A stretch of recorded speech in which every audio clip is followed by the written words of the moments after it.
he went on, and about 15 minutes later, he went up to a flip chart, and he said, you know, we were doing some research for an insurance company, and they found that sales of new agents would go up for about 18 months, but then they would drop and level off, and they wanted to find out what is it that's happening at 18 months that's causing those sales to drop.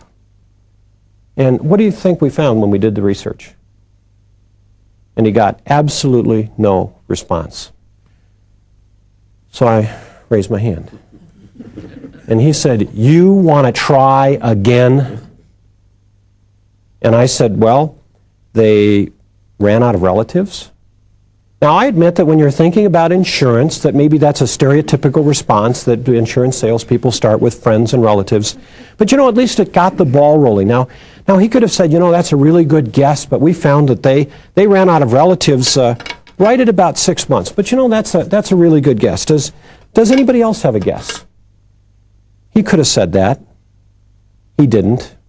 He looked at me and said, that's wrong. Does anybody else want to try?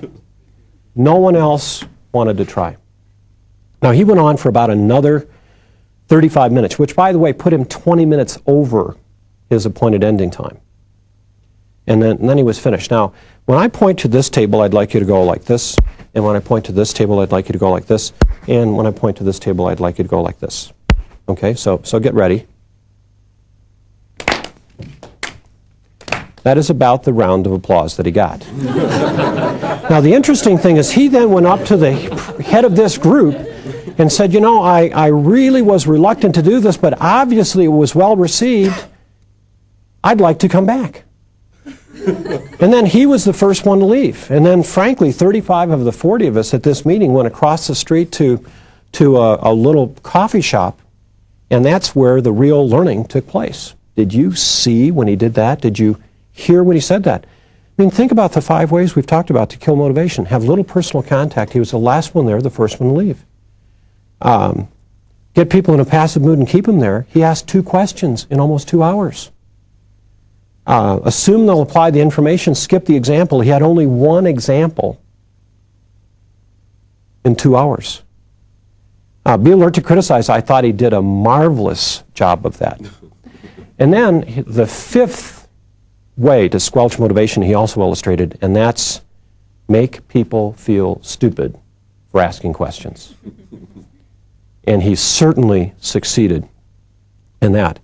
Now, I think that probably each of us in our experience has had a manager or supervisor who probably exhibited at least some of those things. Now, the question is very easy. I mean, we could say to ourselves, well, okay, all I'll do is I'll stop doing those things. Or I'll do the opposite. You know, I'll have contact. I'll have involvement with my people. But I think beyond that, we need to be proactive because sometimes different people need different kinds of things. And so let me just give you some suggestions that you can use to create a personal climate of motivation for each person that you work with. Number 1 is to create a need. And what I mean by that is that as adults, we want to see a purpose behind what we're doing. We want to understand the reason why we're doing what we're doing. I mean, when we're children, people say, do it, and we say, why? And they say, because I said so, that's why. You know, but as adults, we like a little bit more than that. And sometimes we want to know what problem it solves. I mean, how will this help me do my job faster, better, easier?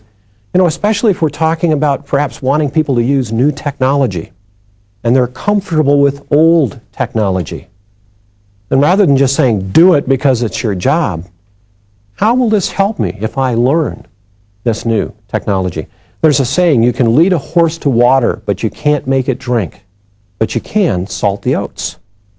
So number 1, create a need. Number 2, develop a sense of personal responsibility. Develop a sense of personal responsibility.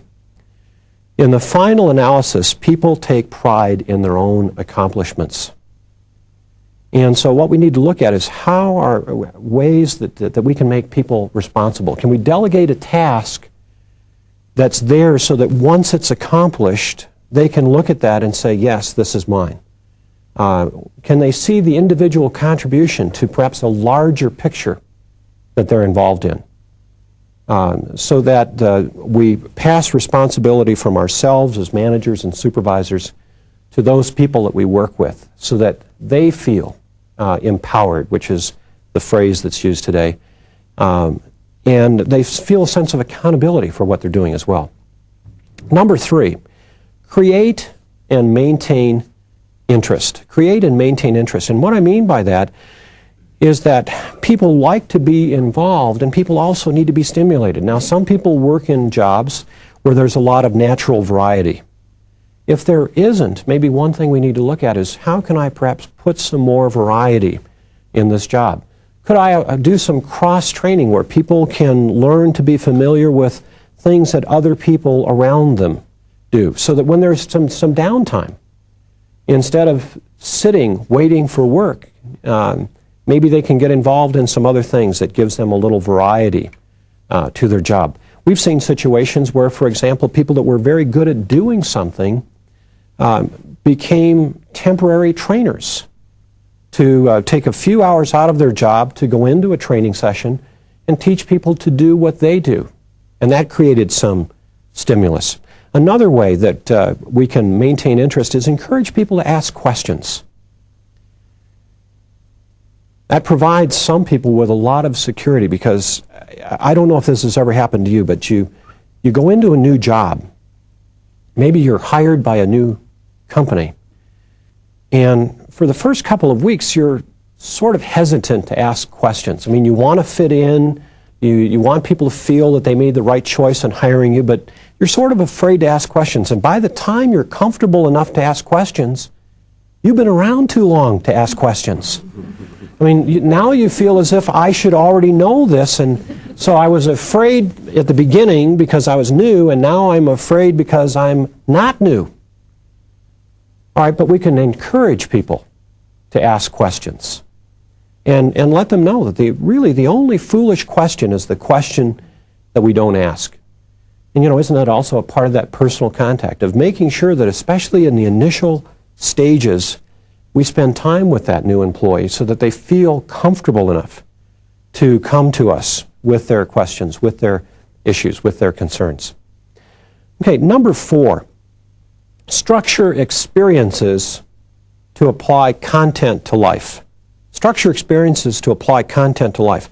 And what I mean by that is that a lot of times we give people examples or illustrations or information in meetings, but we don't give them the time to step back and say, okay, how does this apply on my job? And I find that as a